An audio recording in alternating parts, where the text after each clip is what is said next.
Ladies and gentlemen and everyone in between, welcome to the Real Honest Radio Podcast. This is your host, the real honest and real tired one, John Ritland, with my best friend and co-host, the Dorbinator. Hello. Also tired. We saw 2 wrestling shows in the last 2 days. Hence the title, the Weekindy Special. And they were both blasts. We will get into that. We will talk about some other stuff here, and might as well start off hot with me being... Something like it hot. That was a good movie. They might remake it at some point. But, so the whole thing we're going to start off with here, just to see if I can further divide my opinion, or, my view among people. We're going to start off rough. We're going to start off with Marko Stunt in an AEW ring. Now, people already got a taste of how I felt by Twitter and then by the review, and Derb, unfortunately, having to hear my opinions for a little too often and a little too long. I have my reasons for that. I'm going to state somewhat briefly how I feel. I still find it embarrassing. If I were the Lucha Brothers, I would have said, no, fuck you. I'm not going to work with that little twerp. I'm also going to say that I don't think he's a bad guy, and just because he's small doesn't mean he shouldn't be featured as a mascot. I just don't want him in the ring, because I don't see any value in him being in the ring. Doing one joke spot... He can be a good vehicle for making sure that Jungle Boy and Luchasaurus don't take the pin on things. Because you had one of 2 situations in that tag team situation. Jungle Boy has to drop out, or Marko Stunt takes the pin.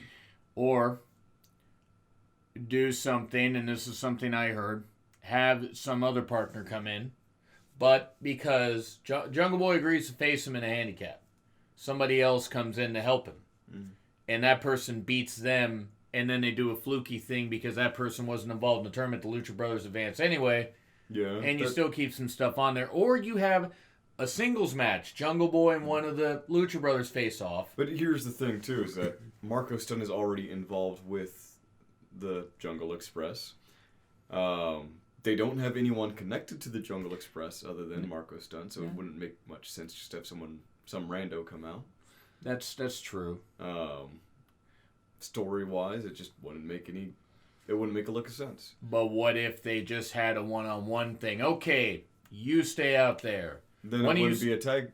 Then it wouldn't be part of the tag team tournament. Wouldn't be the first time that they had a berth, in some tournament if somebody got... I'm just saying... Yeah, but AEW is AEW, not WWF or WWE or WCW. They were approaching late WCW with this, in my opinion. It just... fucking shit. In my opinion. It wasn't David... Marko Stunt is not, that awful of a human being that he deserves that. I didn't say he was an awful human being. I'm sure he's a nice guy. It just wasn't believable to me. And yes, I know it's a performance. You know what was believable? Okay. Marko Stunt not standing a chance against the Lucha Bros. Why did he get so much offense in on them then? Because they didn't take him seriously. He's had training. He knows how to sell. He knows how to take a bump. But he doesn't have the mass to pull off some of the moves, which is why Jungle Boy had to assist him more. He had to use the momentum of somebody else. He had to be a little bit smarter about how he throws his barely existent weight around. A little bit. But you can snark at that, but still. No, you said little bit, so I was just laughing at a short joke. But yeah, that's just one of the things is that I get it. Marko Stunt winning that match, I would have looked at it and said, the fuck?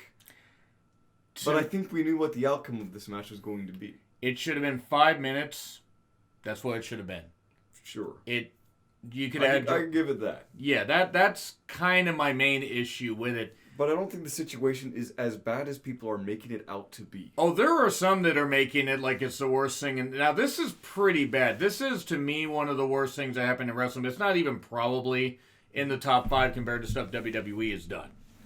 I'm not trying to say it's the worst thing, and I'm not saying Marko Stunt's bad, but it's just, this offended me.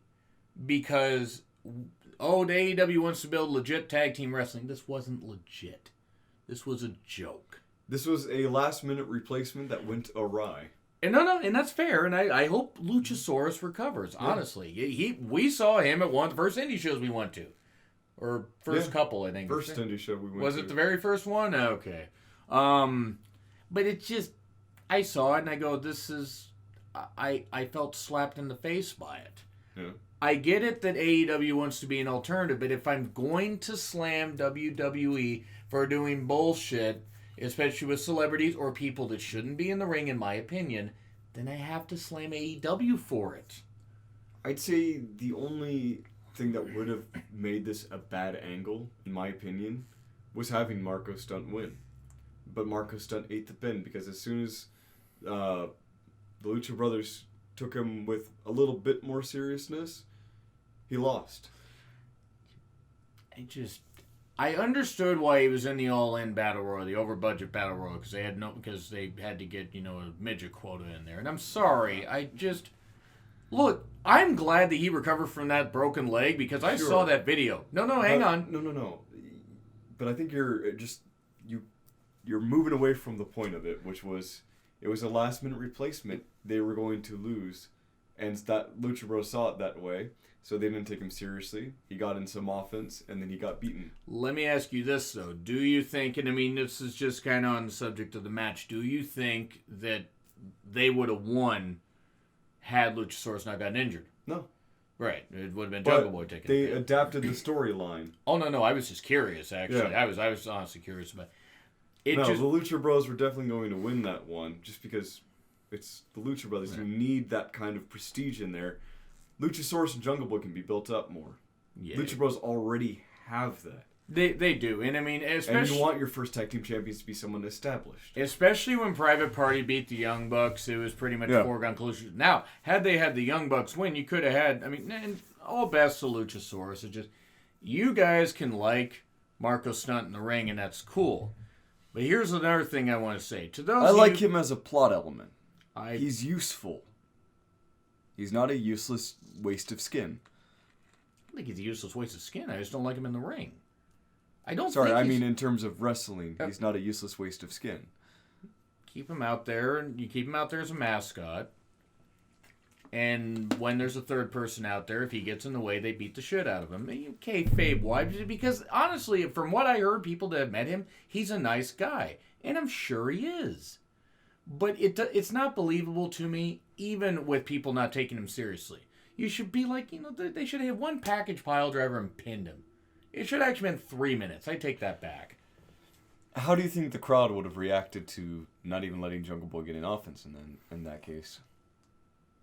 I think they would have understood. Out of Philly, I mean, it's hard to tell what Philly would have understood. Because keep in mind that a lot of the crowd that are following the group in AEW, a lot of the people who bought up those tickets are people who have seen a lot of these guys on the indie scenes. That's fair. I mean, Jungle Boy's only been working for, 2 years? But yeah, Marko Stunt is not a guy that is equipped to win, and people accept that. But he can put on a bit of a spectacle for himself in spite of his size. Like, he can do some moves that are partially believable for him, but you wouldn't expect him to be able to do, like, a power bomb to somebody. I would be absolutely floored if he could do a powerbomb to anybody. I mean, anybody that's normal wrestler. That's anybody. Honestly, I would be amazed. I'd be amazed if he could do it to a small dog. I mean, I wouldn't recommend it, but don't abuse animals, kids. Side note: Marko Stunt, please stop flossing. Please, goddamn it, stop. That right there is where I'm like, okay, I want the Lucha Bros to just take him out right there. I mean, they're not actually not. No. And with that, I could say, and that might be part of it too. Is like so people don't feel too bad about the Lucha Express losing or the Jungle Express. Hi. They combined them together. Well, there's a Luchasaurus. Yeah, and Lucha Express. And a Jungle Boy. You get a Pentagon and Phoenix. And Marko Stunt probably worked at Federal Express as a package. Because did you see that pile driver he took? Yeah, God.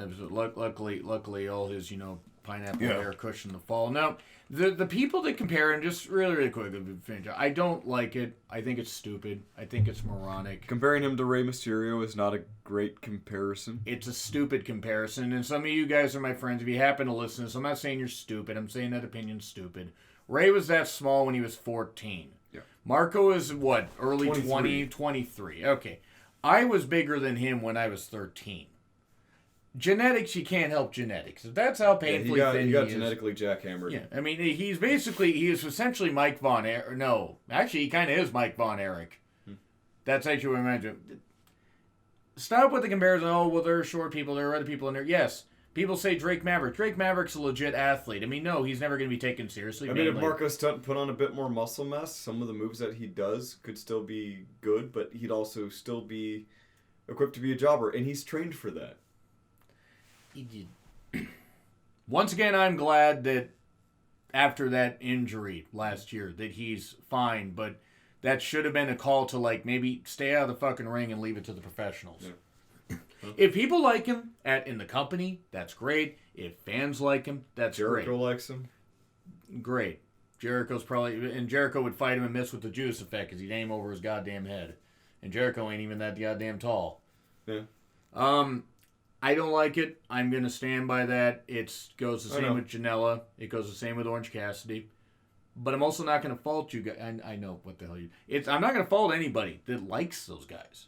But I felt that I needed to be a little less angry. I'm not a fan of Marko Stunt, but I see his purpose, and where he can be useful. I just think for a company that's spending that much, yeah, you could find people. You could find two people for the price of what you're paying Marko Stunt, and I don't know what they're paying him. Probably not all that much, but more than they should. I'm not saying he doesn't have a right to earn a living. It's just I just think that they could allocate the money elsewhere. But all right. Anyway, but let's go to another thing. So if you guys like Marko Stunt, that's fine. I just won't. Jake Atlas signed with WWE possibly. Yeah, that's the rumor abound. I'm seeing a lot of the indie folk that I follow. They're congratulating Jake Atlas, but I haven't seen any update from, at least at the time of recording, I haven't seen any update from Jake Atlas on this. Yeah, we're recording this like Sunday afternoon, by the way. It was reported initially, I think, by either SoCal Uncensored, like the actual news page that SCU got their name from. Wait, they actually have a newspaper called that? Yeah, it's where SCU got their name from, if I recall. That kind of adds up, actually. Yeah.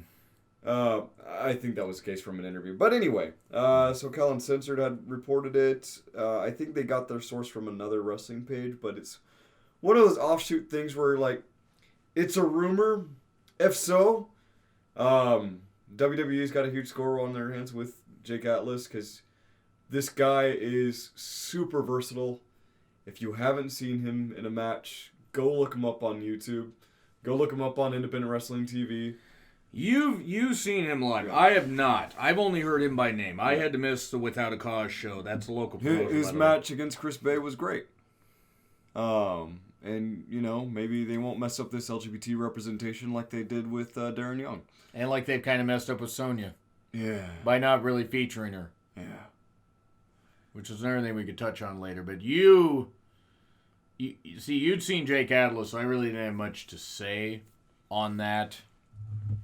But what do you think as far as what they could do with him should he sign with WWE? Now, I've only seen him in one match just because we were live. Right. You were. I wasn't. Right. But his match against Chris Bay, if it's any indication as to his ability, he could have a solid mid-card championship run in WWE. Right. I've heard he's good. Or if his personality really shows on NXT, which you could tell just by in the ring, he's got an abundance of personality. Oh, does he? He could elevate himself even further. But that one, I'd have to see when he hits TV. Yeah. I was just going based on it because I only heard a lot of people sing his praises. Yeah. Well, you'd seen him live. See, I hadn't. I'd only heard him by name, so I just was curious what you honestly thought. But staying on I guess it's something to be said if you hear his name, even if you've never seen him. Yeah. Well, I mean, I also so another thing. So we're just actually going to lump this into Jake Atlas and another thing, and possibly Sonny. We're going to lump this into an LGBTQ, timestamp here. going back to AEW, no, not back to Marko Stunt. We covered that endlessly. The divide on Nyla Rose possibly winning the AEW Women's Championship. Obviously, the current champion is Riho. We stated our opinions before that we don't feel... Well, I mean, I don't know if you feel it's long-term out. She is over, though. She's more over than I thought she'd be. I don't... She doesn't really have anything that draws me to her as a champion. Yeah. As a competitor, I could see that. If they made a mid-card women's title, I could see that. Which they may do once they get the women established. When I see Riho, I don't see champion. Right, and I mean... And that's just me. Right. And it's certainly not like Riho's bad. I mean, not anything like that. But I'm on the same mindset as you. I will say she is way more over than I thought, and that's great. I'm happy for her. She looks happy. She's got a cool theme. She does have a good moveset. Yeah. But we're going to Nyla Rose here. You guys can have the opinion. If you think it's because Nyla's not that good in the ring and needs work, that's fair. That's fair. Mm-hmm. Because there are plenty of people I feel that need some work in WWE, and I could go on for like 2 hours on that, but then there would only be 2 people listening to the show, and it'd be the people talking about it. But to say, oh, no, well, she's a guy, so she this, this kind of stuff. And yeah, if I see one more of that State Farm commercial gif, well, she's a guy, so... See, now, that gif was funny in the sense at the time, but it's the context of using it, so I totally get what you're saying. Take it from somebody, really, really quickly, they used to be extremely homophobic, transphobic, and racist and stuff like that. And I used to be so angry, as opposed to the level individual that I am now. But that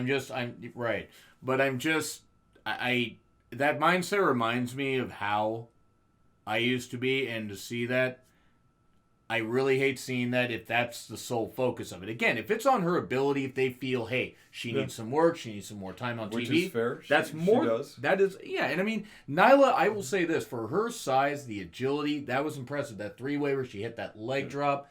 Leg drop, and she had a few other moves. That was impressive stuff. I'd say I'd envision her being at least the 3rd champion. Probably, but who do you think would take it off Riho? Britt Baker. Possibly, yeah. She's got the most personality, the most notable name. Yeah, she's only been wrestling like 2 years. Also, I mean, I'm not picking, but apparently she's only been wrestling 2 years. Hey, I mean, if that's what she can do in 2 years, right? Imagine what she can do on the world stage after having the championship. That kind of pressure can either sink or make someone, make or break, I should say. Make or breaker, Baker. Anyway, but yeah, with that, I'd say Britt Baker takes it. See how Nyla does. Beating her. Working promos, drawing the crowd.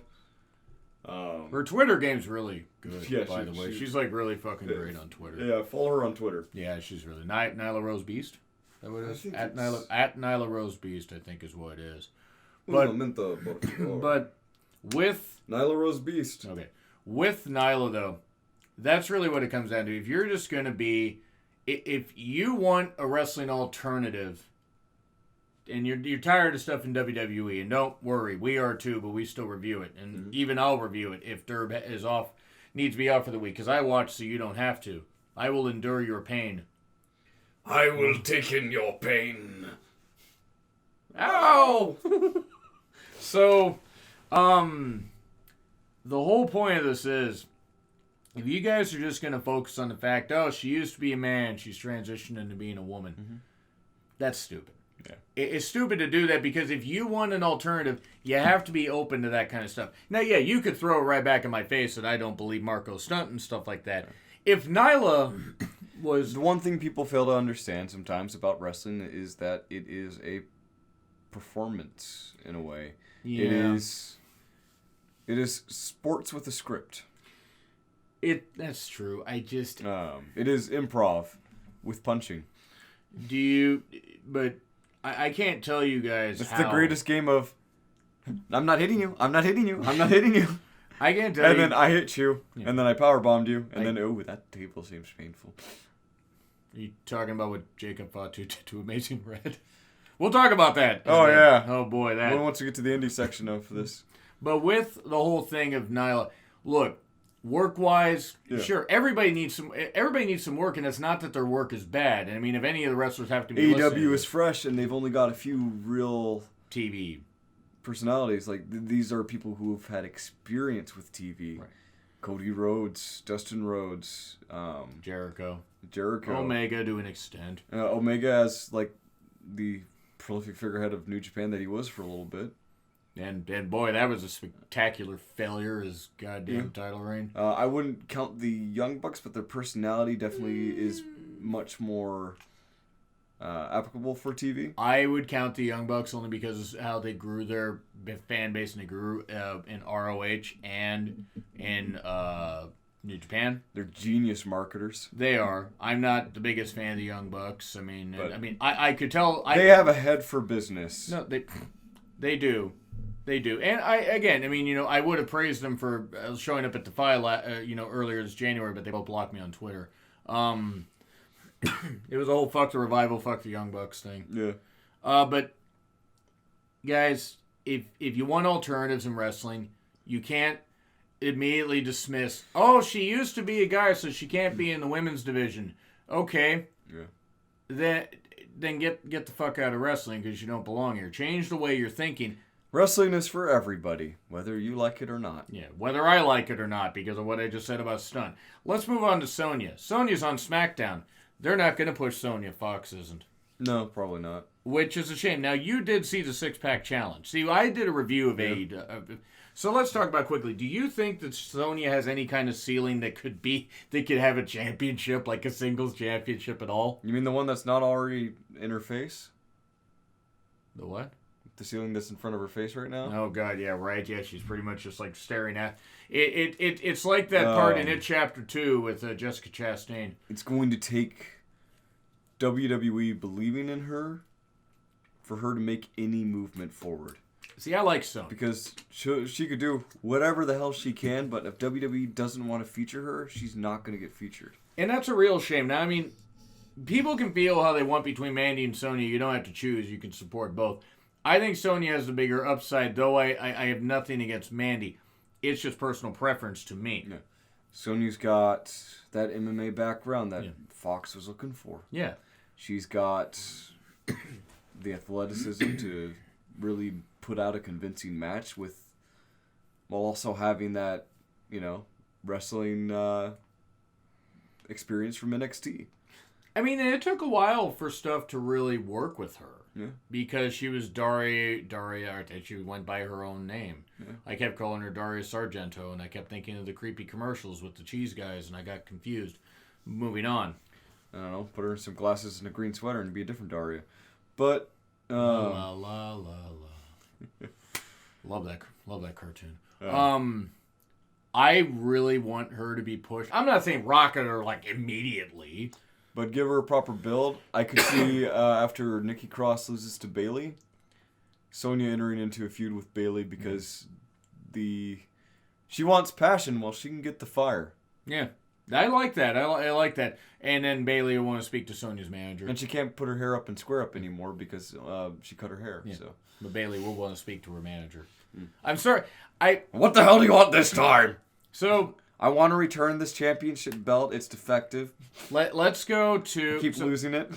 I hope that Sonya gets pushed. I honestly... God damn it, Chris. I really hope that all the women on SmackDown... I hope that the rosters are used better.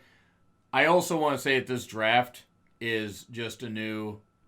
It's just a new wild card rule.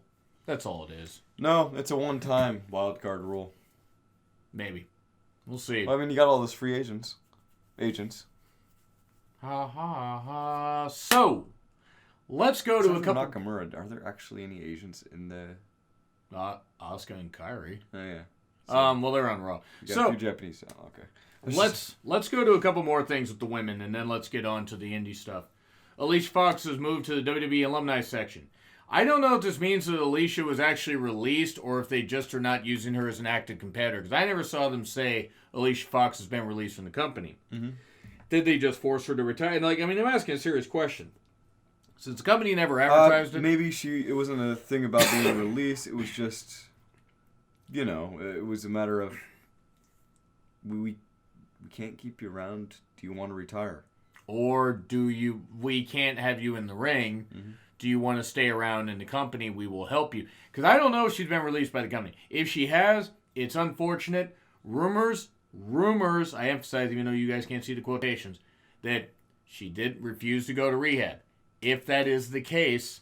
effing birds just... you deserve there you go, yeah. That's the thing, but here's the thing. It's a thing not just among Alicia. Mm-hmm. If she's released from the company, I hope she can get help. Even if she's done wrestling, if the company told her she's done wrestling... If there's one thing WWE is good about, though, is that if somebody needs help that worked for them, more times than not, they tend to put out the effort to help them. Well, part of the reason why they started doing that, because of like Eddie and Benoit. Yeah. I mean, but they, they could have just ignored it. But they could have. It is a matter of them requesting that kind of help. Yeah, and I don't know all the stuff about Alicia. I've never been the biggest fan of Alicia Fox. Mm-hmm. Though I recognize she deserved better than she got before these problems took hold of her. I mean, to think that she started off as one of Godfather's hosts, right? No, that was Victoria. Sure? Because Alicia started off as the wedding planner. She was the wedding planner for Edge and Vicky. The Godfather's host was Victoria. That's right. It's okay. Victoria, by the way, her last year in wrestling. So, with Alicia, I hope that she can get the help she needs. If she still needs the help, whatever the situation is. No, she ended up Cedric Alexander's 205 Live show for a while. That was a bad story. She was a 205 Live bicycle, which is unfortunate because that was about the only thing that they had that was used for her. To think that she started off after being signed by John Laurinaitis, who saw her in a fashion magazine. And to be fair, she was tenured with the company for a long time. Yeah. What is it, 13 years. So hopefully, in all seriousness, she can get help, though. There are people with the company still, the Usos. Now, Naomi suffered some, like a personal loss and stuff like that, has taken some time off because of things. Understood. Yeah. The Usos are having issues. She didn't get drafted, did she? No, because she's probably driving the Usos around because they can't drive. But if I'm going to have the opinion that Alicia Fox is out, she's a drunk, this kind of stuff, or whatever, I'm not saying that. Then I got to have the same opinion about the Usos. I got to have the same opinion about Jeff Hardy. You do. Well, it's because Jeff Hardy keeps screwing up, and he won't stop screwing up. Say that you're pretty consistent on that. I am. Your shoulder all right. Yeah, it's just, but with Alicia, with anybody that is having these issues, or issues like that, if that happens to be the case, hopefully she's going to be okay. Hopefully they're going to be okay. I don't think Jeff is, because I think Jeff's just going to keep doing these same things, even though they have the help, and he needs to get the help. He has kids. Wait, a kid or kid? I think he has two with his wife. Regardless, he needs to get his shit straight. Yeah, this ain't Jeff Hardy from 2003. I mean, Matt seems at his wit's end on it. Yeah, I mean, legit, he seems like really upset. Apparently, I guess it was Matt, it was Rebby. It's hard to see family suffer. It is. And I've seen some families suffer. I don't come from a big family as far as like my current family. It's my parents, me, and a sister. But maybe he needs a visit from DDP. Yeah. DDP's become quite the expert in helping people through this. He has. He definitely has. With the women, though. Yeah. Lacey, I hope that she can get pushed pretty well. I think being on SmackDown could benefit her. I think the women's division on SmackDown has some good... Dana, I hope that Dana gets more opportunities. Mm-hmm. Alexa, I'm sorry I could give two shits about Alexa at this point. I'm not saying I want Alexa buried. I'm not saying that. I'm kind of over Alexa. She was not featured in that match, though, which kind of was telling. Kind of makes me wonder if they just didn't have her in there or what. Yeah, I'm not sure, but I think it's also for the best, because Alexa's a bit of a glass cannon at the moment. She is, and Tamina wasn't there, probably because Tamina got injured on the way to the arena. Mm-hmm. But remember how she showed up for the 24/7 title, and then we didn't see her again? The 24/7 title is an abomination to humanity, by the way. You knew that was going to get that reaction, didn't you? But mostly it was, I figured you'd be like, oh, Tamina hasn't shown up since then, has she? That's true. She hasn't. She's injured 24/7 hours a day. It's 24/7 now. 24/7 hours a day, 742 hours a week. I can math, but she can't stay healthy. Want to make mention really, really quickly. This feud between Becky fans and Bella fans. I don't know what the whole deal here is, but would you guys knock it off? Yeah, there's no competition. No. I mean, there's none. I'm sorry. Let me be very, very clear. If you are a Bellas fan, you may not want to listen to the next minute or so here. I'm not saying that the Bellas are the worst thing to happen to wrestling, but I'm saying that they're one of the worst things to happen to women's wrestling. Now, whether that is because the company pushed them or whatever, I've never been a fan of them. Brie was smart to get out of the goddamn ring. She wasn't any good. And Nikki, sorry, we know why Nikki was champion. Because the company wanted to erase AJ. That's the only reason. Yeah. The Bellas have never been that appealing to me. Not just like I don't care about the looks part, but right in ring, like, oh no, they did the twin magic again. Who could have seen this one coming? What was really ridiculous is when they kept doing the twin magic and Nikki like had the tits where it's like she ran at a full speed, they would have knocked her in the face. I think they played around with that during one match where Brie pulled out all the tissues out of her. That was, I want to say, right before Night of Champions 2015. Yeah. And that was so Nikki could extend and beat AJ's record. And that was the main thing that happened. Now, one, Nikki has apparently health issues that I hope do recover. That is outside of wrestling. I hope that those do recover. I'm personally glad that they're not going to see the ring again because I never wanted to see him back in the ring anyway. And Brie definitely made a career out of taking it out on her back for her sister. Ooh! Ooh! I mean, we know why Cena liked Nikki. Anyway. Okay, this is getting needlessly burying after we just put over women being strong. To be fair, the Bellas were definitely a symptom of the Divas era. Oh, yeah. I mean...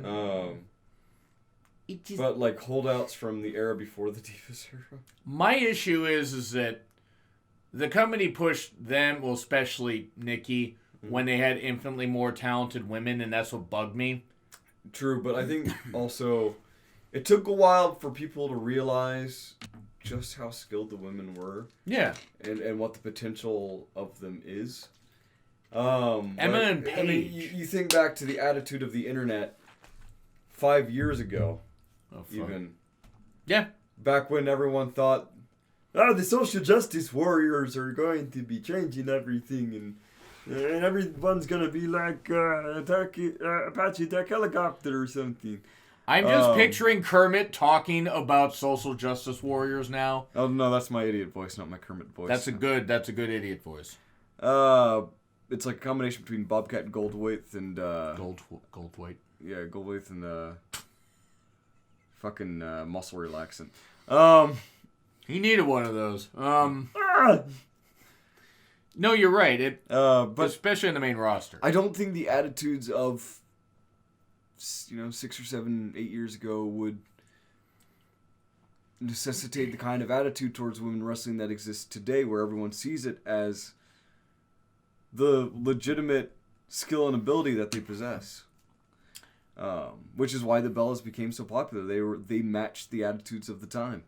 And whether that was a fault of Vince, I'm not even going to say it was necessarily their fault, but it's like it just Vince, the way Vince pushed it. Like you go to Kelly, who tried her best, was probably put out there with 2 weeks of training, barely had known how to run the ropes. And I'm not knocking Kelly, but it's like, hey, just go out there and run. What?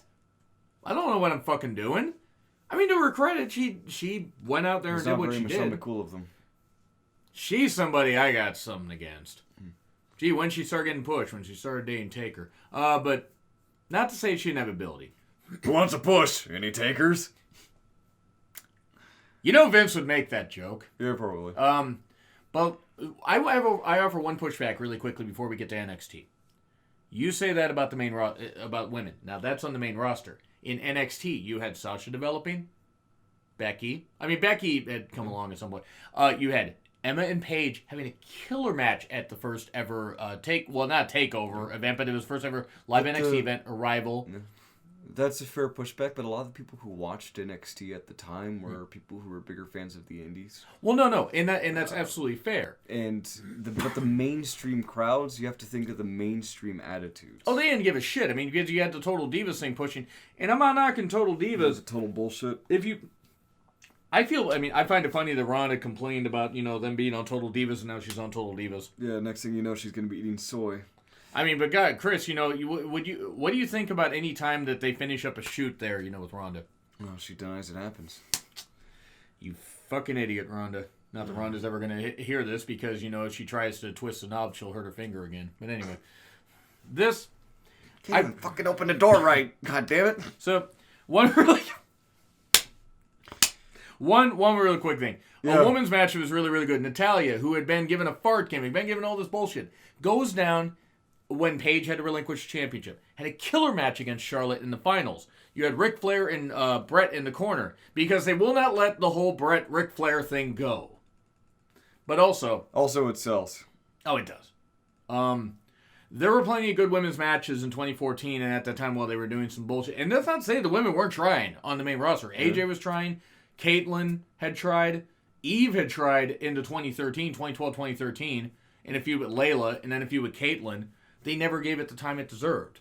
And I hope that they give the women more time they deserve. So, we're going to stop with that, and we're going to go on to NXT Seattle. Oh, boy. One, our ears were ringing for about an hour after that goddamn show. Yeah, turned down for what? Yeah, turned down for raining. Down for what? Yeah, Paramount. Next time, if they have one there, we are getting what, up in the balcony? Mm-hmm. Yeah, we're getting up in the second floor. We actually got to see Brian Alvarez. Yeah. Robin, producer with her Rob. too. Nick Wayne. He was up in the front. I'm sure Alvarez was as happy as he always is. Right. I know something about I'm always happy about wrestling. You're cut from the same curmudgeon. There's not a person to believe that, did they, Chris? What? No, that what I said, that I'm always happy about wrestling. Yeah. No one. Not a soul. Chris, Your most popular videos are usually rants. Oh, come on, Chris. It's like... because everyone hates...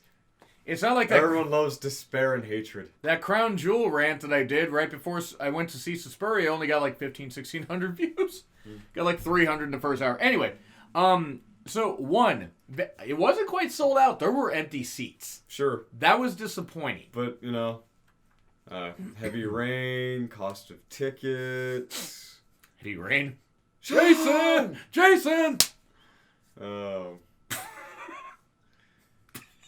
But along with that, there's a lot of factors that play into it. There's money. People in my age group and our age group, I should say. Yeah. We don't have a lot of money to throw around nowadays. We also, even if we do, we have responsibilities. We want to pay bills off and stuff like that. I've got a mortgage. You do. We're also picking and choosing the indie shows we go to. So that's why we're going to talk about two shows that we went to back to back. Right. But let's start off with the show. One, production was great. Alicia Taylor, I think is her name. The announcer with the fro, Alicia Taylor. Yeah. That's her name. She had a lot of good energy. I like that. Yes. I like that Jeremy Borash was about 10 feet from us, the former TNA producer. That's the happiest I've seen Jeremy Borash. I don't think I've seen Jeremy Borash smile once, except when he beat up Josh Matthews in a hardcore match. Piece of shit, Josh Matthews. Anyway, let's get on to the first match here. Bound for Glory, by the way, is happening about the time that we're recording this. Yep. They were filming an event last night from somebody's cell phone. Mm-hmm. They are supposed to have a budget. Josh Matthews' cell phone at one point. Yeah, probably all the porn on there. Anyway, so Riddick Moss and Dan Matha, I believe. The Outliers. The Outliers. With Robert Strauss, I believe that's how they said his name, the former Robbie E from Impact, versus Breezango. And that was the Backstreet Boys version of Breezango because that's instantly what I heard their theme as. You have not seen Dan Matha before. No. He was a guy that they hyped up in vignettes like for a while, like a couple years ago when Joe was still in Impact, or not in Impact, in NXT. And then Dan Matha appeared and then Joe just choked him out and then you barely saw him. And then he was part of the greatest Royal Rumble last year. Boy, they really are the Outliers. They are. That's ridiculous. Bravo. I like this. It was a fine opening match. Breezango did win. They had some funny antics. Breeze just looking at Fandango just dancing around, stuff like that. After Breezango won the match, Tyler Breeze was up in the front, and Fandango runs up and looks like he's about to throw him off, and he's just fucking with him. Didn't Fandango go in the crowd?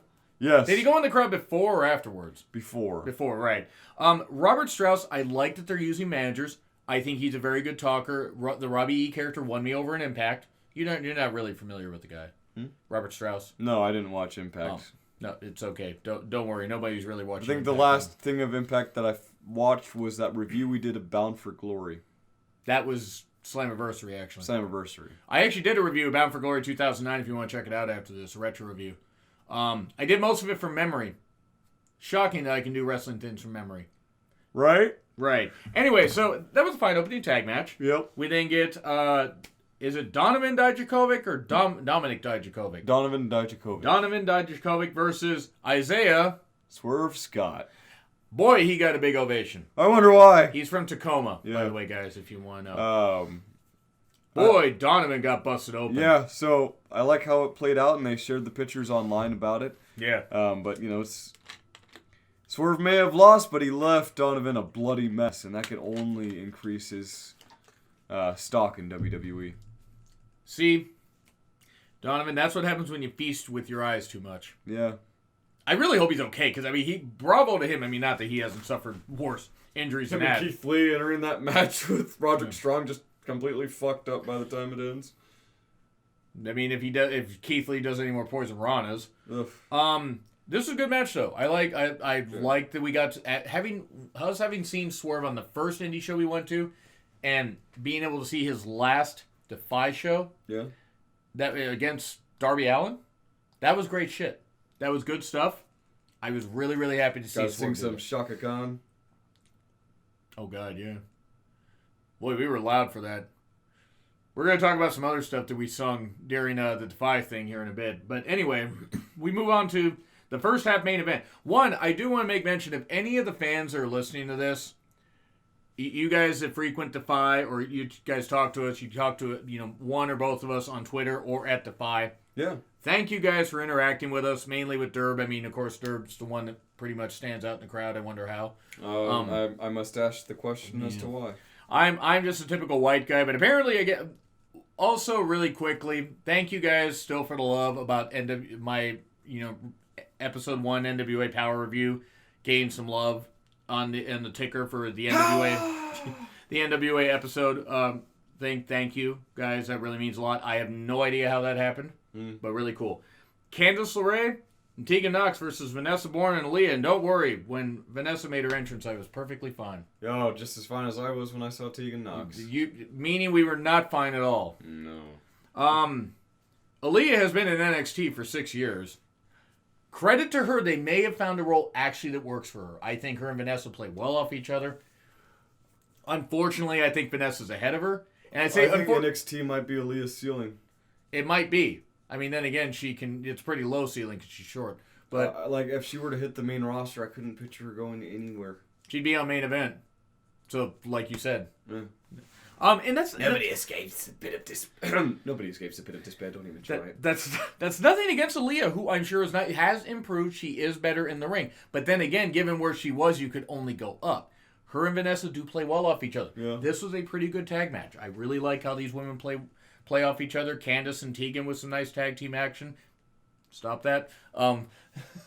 You're the one who's picturing it. I know, Chris. Why would you imply? Why would you? What?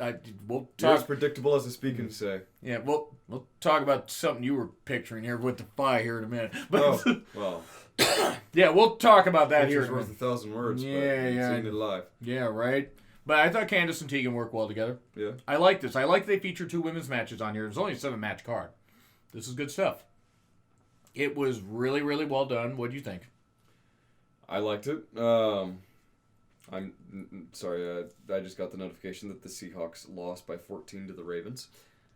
Do the Ravens even have a quarterback now? I have no idea. But okay. They're going to get a lot of Flacco for that. Is Flacco still playing for them? I have no idea. Anyway, let's go on with that. What do you think of the women's tag? Women's tag match was great. I don't know why they didn't have Dakota Kai and Tegan Nox. I mean, she's involved in the later match, but yeah. I kind of I kind of get what you're saying. Yeah. Team kick where they go with the same knee braces, and they kind of have to. I mean, I'm on the nice, but yeah, I like the shiniest wizard. And that was it. I like Vanessa's theme. I like Vanessa's theme. Okay, I just like her intro. Okay, I just like Vanessa Bourne. That's fine. Yeah, like you with Tegan. Then we had a break. I think we had a break, and then everybody talked. We talked for a little bit, and then we had Cassius Ohno. Oh no. Versus Bronson Reed.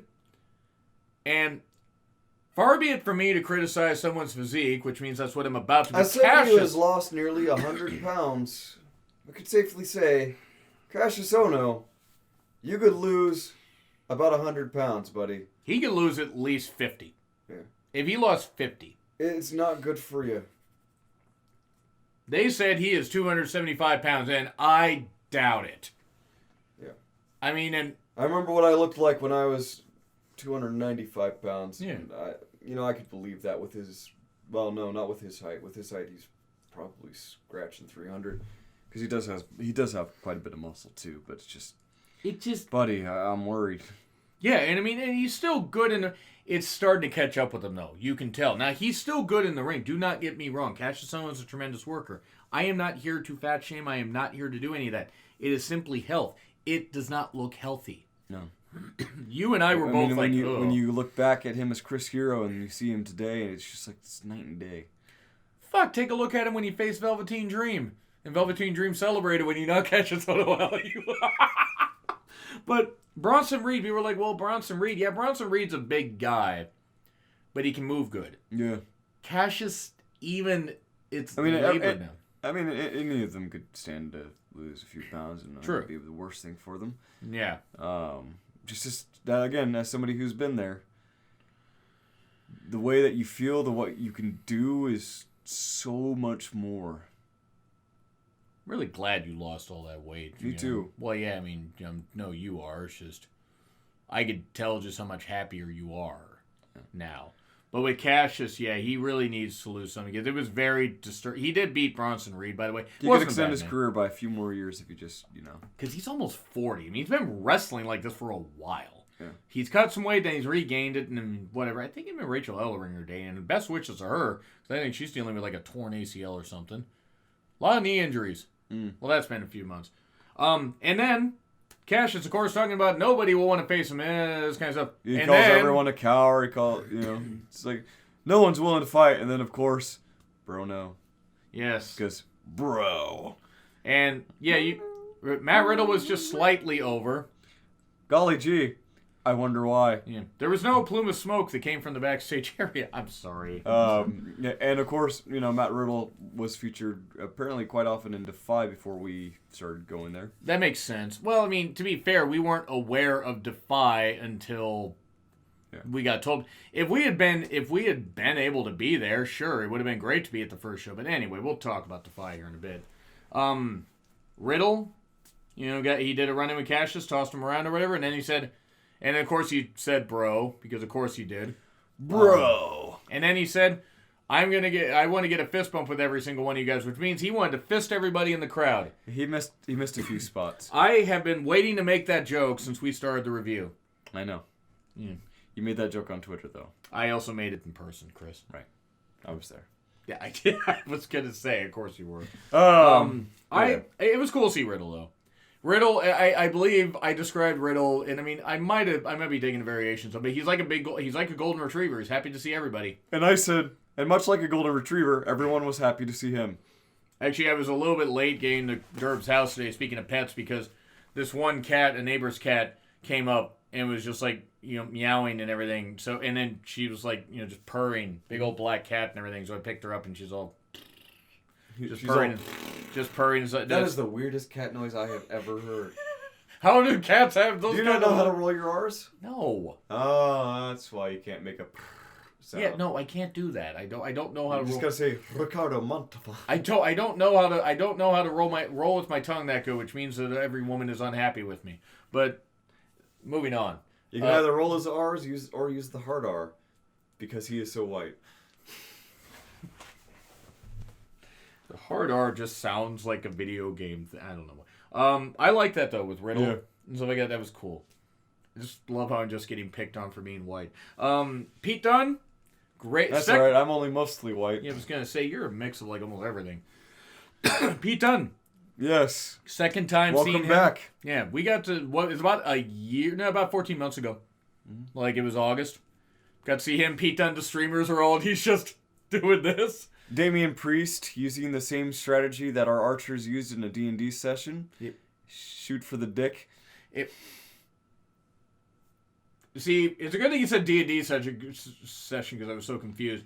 I like this match. It was pretty much played out just like it did on TV. Pete Dunne, of course, great presence. First time seeing Damian Priest, I was impressed. Yeah, I gotta say, of all the name changes that have occurred, I think the one who benefited most from an identity change was Punishment Martinez, because Punishment Martinez is not an intimidating name, but Damian Priest is like nail on the head. That's perfect. No, Jeff Cobb beat him for the TV title, then he went to NXT and got a name change. Jeff Cobb literally beat the stupid name out of him. Jeff Cobb, who we met last year. Yeah, Jeff Cobb could suplex the shit out of anybody. Remember when Pete Dunne, gave the bitter end to Brody King? Brody King was like 300 pounds. Yeah. Brody King, by the way, got... That picture of Pete Dunne will always be my favorite picture. Just him with, alright. Streamers and stuff like that. I want to make mention really quickly, by the way. I was so happy to see Brody King, in some matches in New Japan. Yeah. Having seen him where we've seen him. Yes. That is one of the great things about watching independent wrestling is watching these talents go up and shoot for the moon. Sonicos and Pro Wrestling Noah. Yeah. I mean, Swerve, of course, is in NXT. We got to see the Lucha Bros live. We got to see Phoenix, give a kick to Aubrey Edwards, and nearly everybody rushed. We got to meet Aubrey Edwards. Yeah. So many times. I still love though when Phoenix did the kick. Me more so than you. Yeah, well, yeah, because you were more without a caution. When Phoenix did that kick to Aubrey, though, I just still love mentioning the entire front row. We were ready to rush the ring. Yeah, and they talked about it in the Van Vliet interview. And she's like, I'm pretty over here. Phoenix looked. I think even Penta was like, ooh, ooh. Oh no. Oh Dios mío. So I like the match though with Priest and Dunne. Oh no. Nice. I get a little excited when it comes to talking about wrestling. So sorry if I get loud. But it's Defy get loud. Is that it? Anyway. Shayna Baszler versus Dakota Kai. Actually, the Pete Dunne event was Defy Loud. It was. And we did not go to the Progress show the night before. That's okay. We still got to see Walter. Yes. And we got to see Tony Storm. We get to see Walter. I was perfectly fine seeing Tony Storm. Yeah. There's not a person who will believe that. But anyway, where were we? NXT. Shayna Baszler, Dakota Kai, NXT Women's title. Shayna's a lot more over there in Seattle than I thought. Now, I think Shayna, though, has really turned a page on... If you remember my early NXT reviews of how absolutely disinterested I was in Shayna Baszler. Yeah, that was some of your best work. I mean, I'm just saying. Who wins? Who loses? Let's get into the... Oh my god, it's Shayna Baszler. And to be fair, Shayna she's not everybody's cup of tea. She put in the effort. No, she did. And I give her credit for that. Yeah. She won me over when I didn't think she would. Duke and Shafir never will, because they're lousy. But Shayna, she needs to lose the title soon. She needs to lose it to Rhea or somebody. And Rhea preferably, because you keep it on somebody strong. Yeah. And if you want to move Shayna up to the main roster if Rousey's ready to come back, you do something like that. Oof. But I like the match. Yeah. It was typical. Dakota Kai got in some offense, but she got beat. Of course. Yeah. That would have been hilarious if they switched. At least she's not deathly afraid of Shayna Baszler anymore. That kind of bothered me. I remember when they had that whole angle of Nikki Cross, trying to egg her on into taking down Shayna Baszler.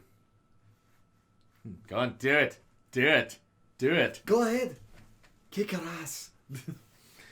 What are we... I know you guys can't see it, but it's like we're trying to poke... She's trying to poke her with a broom or something. We're... the illusion of prodding someone to do something. Yeah. But then we get to the main event. It's Kyle O'Reilly, Bobby Fish, and Roderick Strong, the Undisputed Era minus Adam Cole. Yeah. Versus the Street Profits in their farewell tour. And a special guest. Finn Balor.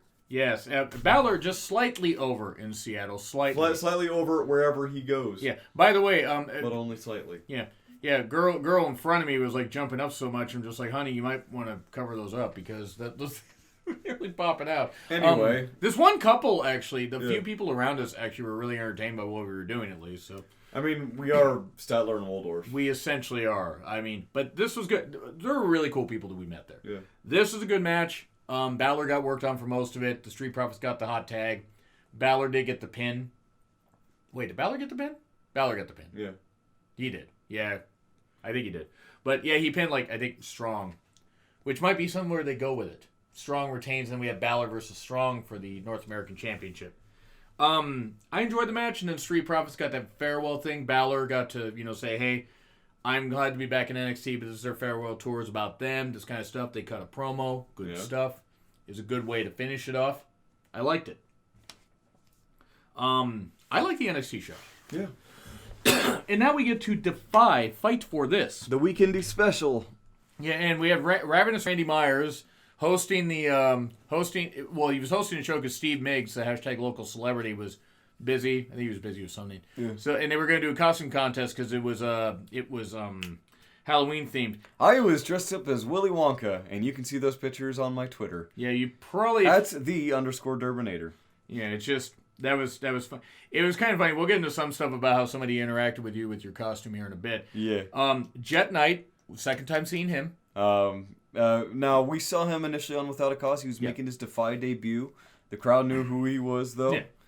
And he did not disappoint in his match against Douglas James. Douglas James, who has a great theme. It's like every 80s action, opening... Isn't it like just an opening 80s credit? But it's also perfect for a wrestler of his height. And let me say this much. Douglas James, I met him a couple times. I think the second show we went to, I got to put over how he faced Artemis Spencer. That was great. Him and Jet put on a great match. It was a great opening match. Very classic wrestling. They slowed it down. They sped up. Jet hitting that insane, just goddamn tope con hilos. A good lord, man. He hit that. That was really good stuff. So really, really hot opener. And then speaking of, hot, we're gonna get to the women's match here in a bit. Actually, we're gonna get to the women's match now. I had never seen Fallen Flower Kikyo. Yeah. I had never seen her before. Neither did I. She was making her Defy debut. She lives in Spokane, so she's probably a feature in she probably heads over to 321 a lot from looks of her. I think she was actually on the 321 show. 321 Battle, by the way, is weird wrestling. Yes. She's 5'3". But I think she also wrestles probably for Prestige. Yeah. Which is the Spokane promotion. But I had not heard of her before. If any of the indie wrestlers happen to be listening to this, thank you for sitting through me being insane. But also, thank you for listening. Yeah. I was impressed by her. Yeah. No, I was. I see her grimacing at everybody, and she looks at her and she's like, yeah, she looks at your costume, and I was like, that's some good shit. And no, seriously, I was like, okay, interesting look. Looks can be deceiving. I wasn't sure how athletic she would be, and I mean that's just me being honest. She actually is athletic, and of course your favorite.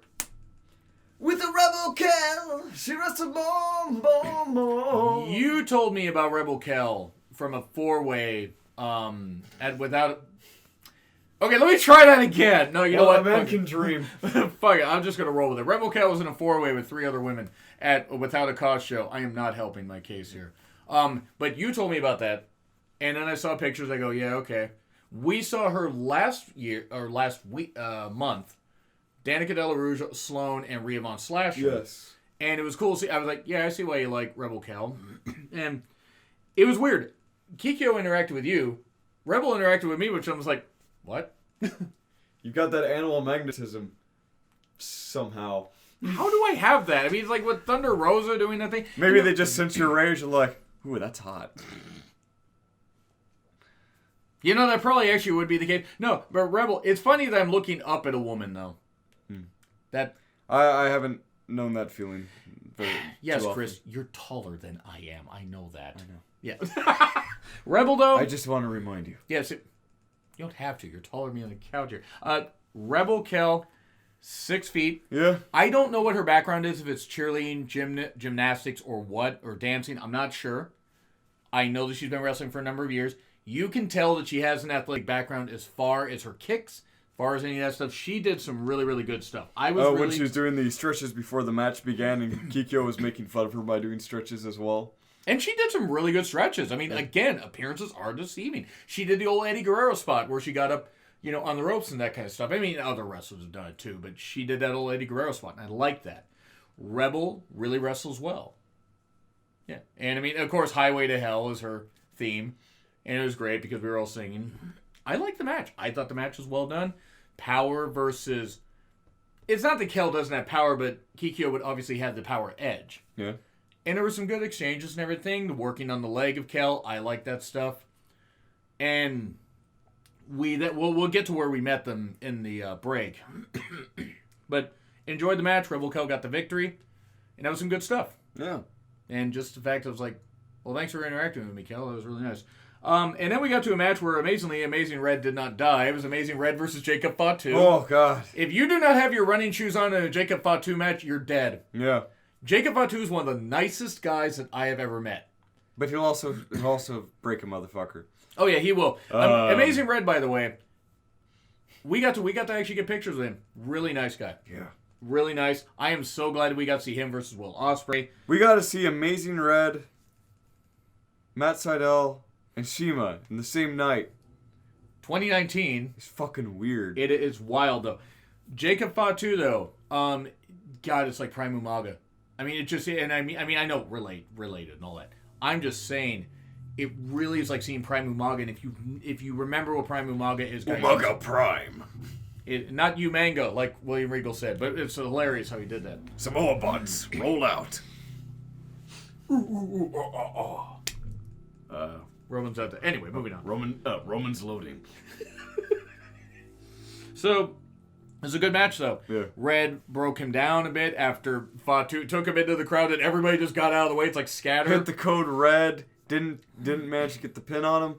Hit him with that super code red. Yeah. And then Fatu took him in the crowd, put him on the table, and beat the shit out of him, and threw him into chairs. There were so many chairs being thrown around. Any match involving the War Beasts, Joseph Samuels and Fatu. Yeah. If you were in the front row, the second row, or the third row. If you're in the arena, if you're seated, don't. Yeah. But again, if you do get a chance to meet War Beast, yeah, they're the nicest people. They really are. Joseph is great. I got a picture of both of them in a show recently. Jacob Fatu did get the victory. Yeah. But Amazing Red had a great showing. And Amazing Red, we were so passionate and everything, with our love and everything, because Amazing Red's great. He's finally getting so much more recognition, even though he got recognition on by fans before, in Impact and stuff like that. With what Kevin Owens would say about him when he was first retired. Yeah. It's just the people owe so much to Amazing Red. They do. Will Ospreay sung his praises. What Will Ospreay said, man, when Will Ospreay sings anybody's praises. Yeah. And Will Ospreay. And that takes a lot for Will Ospreay. Yeah. Well, I mean, yeah, mainly because if he tries to tweet it, it will make no sense. Wait, that's Rollins. Will Ospreay, I need to take care of my neck. Also, Will Ospreay. Os Cutter on the apron. Good match though. Yeah. And then they went to break. Amazing Red will be back in DEFY. He says he will. Hey, great. I don't want him to break his body down, but if he will be back, maybe not another War Beast match. No. Red versus Chun. Red versus Cody. Give me that. Costume contest. You were part of it. Yes. I was dressed as Willy Wonka. The person next to me was dressed up as Shockmaster. And fell on the way to the ring. I didn't realize that she was dressed up as the Shockmaster at first. So I went to go help her up, and then I see the mask. I'm like, oh. Jen or at Galme or however it's Gaohmee.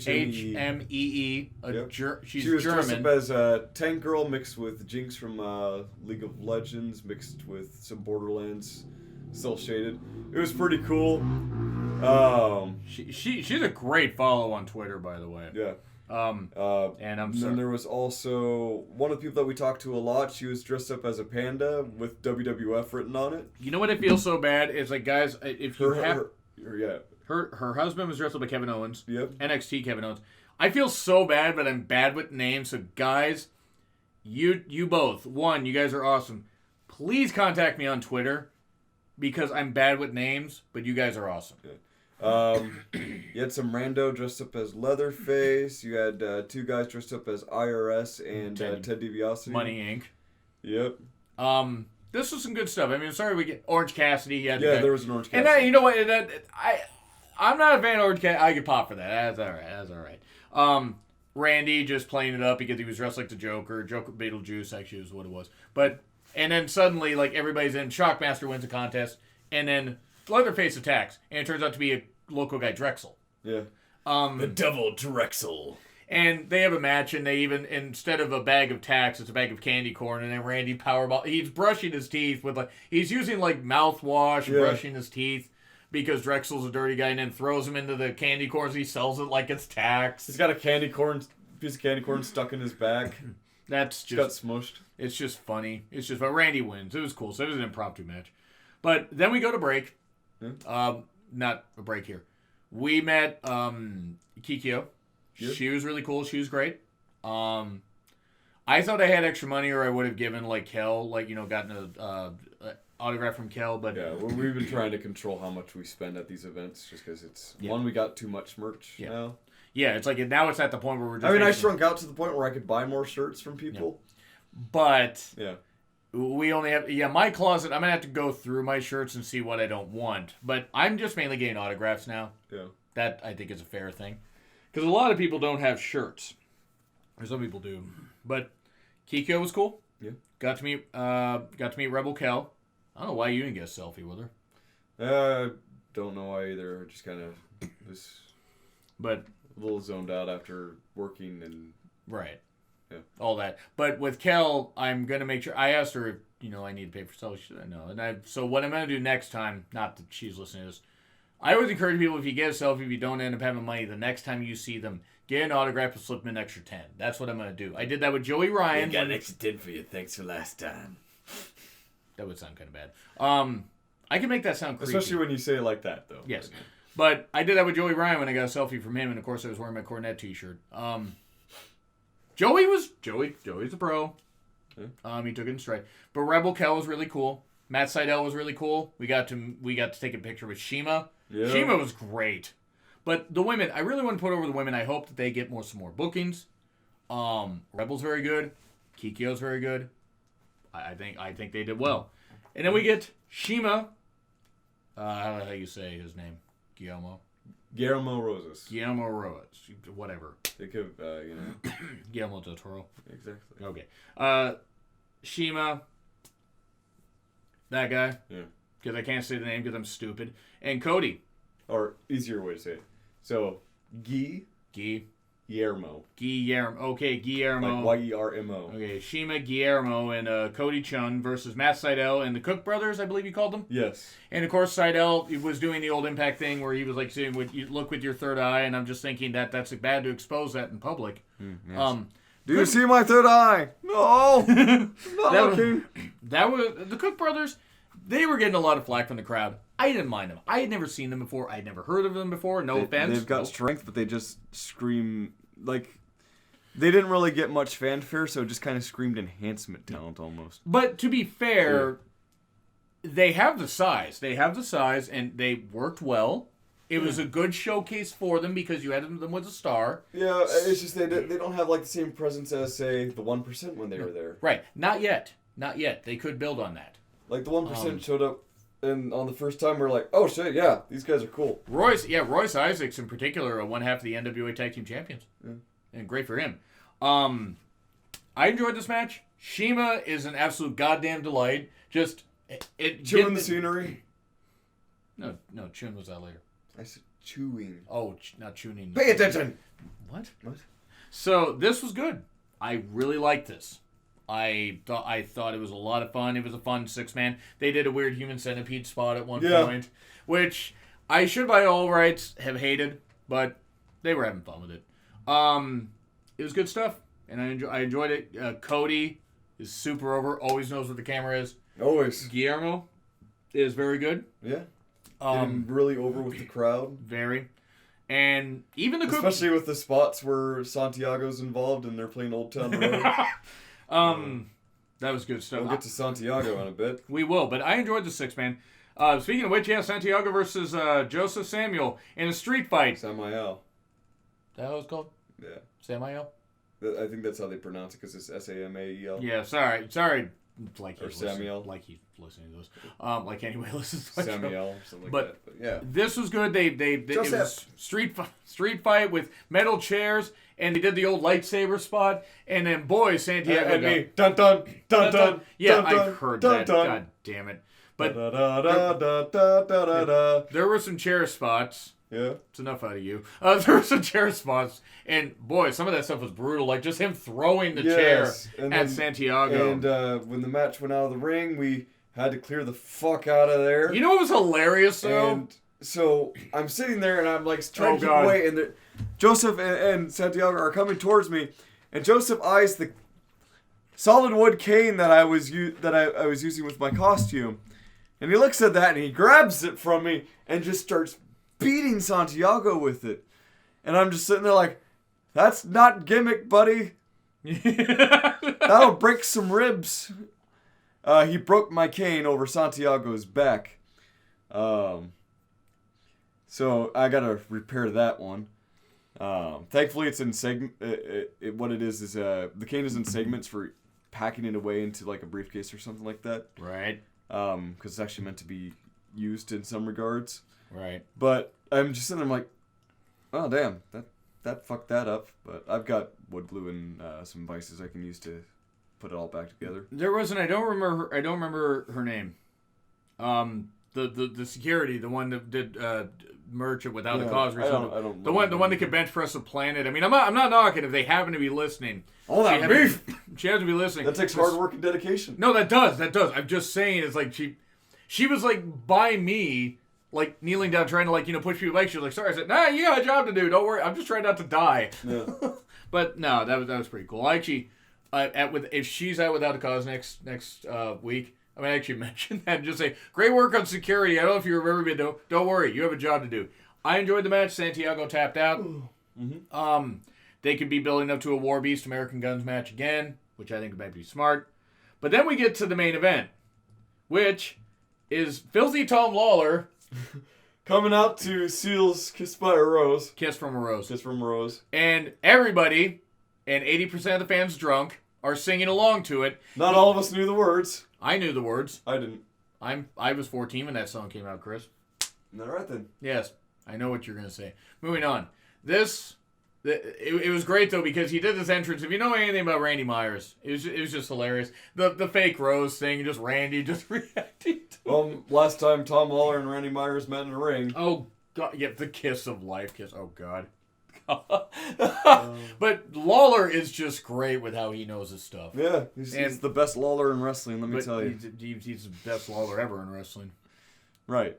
And because he's not a pedo like the other Lawler. But anyway... I really liked the stuff. It was great. And then Shaft, the champion. If you gravitated more towards Swerve when we first started going to shows, I gravitated towards Shaft. It's funny because I didn't get any Shaft merch because I already own a pin. I already have 2 autographs and I have 3 of his shirts. So I'm not sure what else I really can get from him. I've bought everything I could from that guy. Yeah.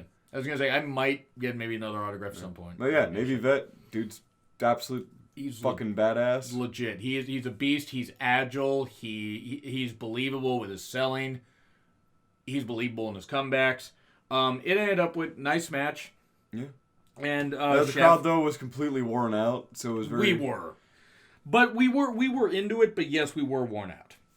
Mm-hmm. Shaft did win, and then suddenly somebody attacks, and it was the Beef Castle himself, Hammerstone. You called him the Jarrett clone at one point. Yes. Which kind of is. But, yeah, they did that, and now they're going to do a 2-day event on November 30th and December 1st. We're not going to go to that. Because time, money, and... It's time and burnout Yeah. For me. I mean, and money, yes, but time and burnout. Going to Seattle is not a fun trip. Yeah, that 2-day event when we went to, like, Super 8XP. Yeah. That was Super 8XGP.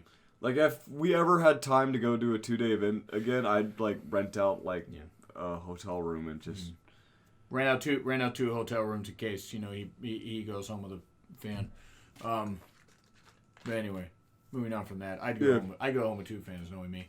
But anyway, I'm so bad. I enjoyed DEFY more. We know. Suppose I but yeah, we definitely enjoyed DEFY more than NXT. That's not to knock NXT, but am I glad DEFY is more personable. Yeah. You get to meet the talent. You get to talk to the talent. Yeah. You don't just have to hope you see them in the match, but you get to see them outside the match. Yeah, we got to I got to see Amazing Red. Again, and I was dressed up as Willy Wonka. What is 2019? It was a great time though, and I mean, I got to meet 2 very talented women's wrestlers. Yeah. I can definitely see why you like Rebel Kel. Yeah. She really is skilled, and yes, she is hot, but she really is skilled. She is beautiful. She is really beautiful. And Kikyo, I like her style and everything. Randy was great. Of course, you had to get a picture with Randy, you know, dressed up like Willy Wonka and all that. Of course, you did. But I would say overall, it was a fun weekend. Mm-hmm. We're only going Without a Cause next Sunday, so maybe we'll do a thing of that at some point. Yeah, because I'm taking the next day off to so I can attend the after party. So you're taking Monday off? Yeah. We could do a podcast before Raw for that. Yeah. Yeah, but anyway. So yeah, I think we're going to finish up with that, and we're going to go, because we already went long. Yeah, it's been about, I think, a little over an hour. Yeah, which, hope you guys enjoyed this one. We will be back with the Raw review tomorrow. Yes. Unless, you know, something comes up and you can't do that. But anyway, folks, we will see you later down the road. Make sure to like, to share, to subscribe, to do all that stuff. But leave a comment down below. Do that. I'm John Ritland, and I'm the Terminator. And we will see you tomorrow. Hello. Right. We will join you for Raw.